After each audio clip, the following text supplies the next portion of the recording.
Let's explore regular expressions in Python. In this video, you'll learn how to find the first match in a string using the re.search function. By the end, you will master pattern matching in text. The re.search function in Python is used to search for the first occurrence of a specified pattern within a given string.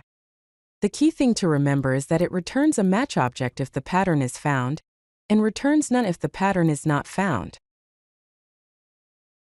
The basic syntax for using re.search is as follows: re.search, then within parentheses, you have pattern, followed by a comma, and then string. The pattern is the regular expression you want to find, and the string is the text you want to search within. It's that easy. Here's a simple example of how to use re.search. First, import the re module. Then define a variable named text and set it equal to hello world. Next, we use re.search to find the word world in the text variable. The result is stored in a variable named result. Finally, we use an if statement to check if result is true. If it is, we print found.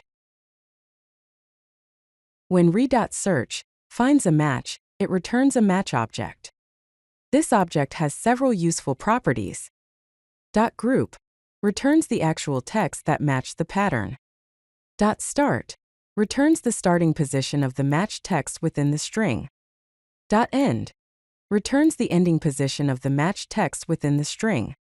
For example, if we search for Python in the string I love Python, .group will return Python, .start will return 7, and .end will return 13.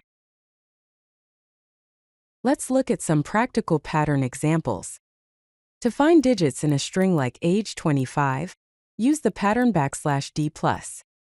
This would find 25. To find an email address in a string like contact, john@email.com, use the pattern \w+ at \w+\w+. This would find john@email.com. It's important to handle cases where re.search doesn't find a match. If no match is found, re.search returns none.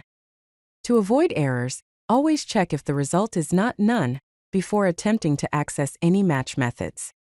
Here's how you can do this in code. If the result exists, print found. Else print not found. Always check if the result is not none before accessing match methods. Here are some key takeaways about re.search. First, re.search finds only the very first match in the string, even if the pattern occurs multiple times. Second, it returns either a match object if a match is found, or none if no match is found. Re.search is perfect for quickly checking if a particular pattern exists within a body of text. This is a summary of what you should have learned in this video. If you like this video, hit that like button and don't forget to subscribe. Visit CodeLucky.com for more such useful content.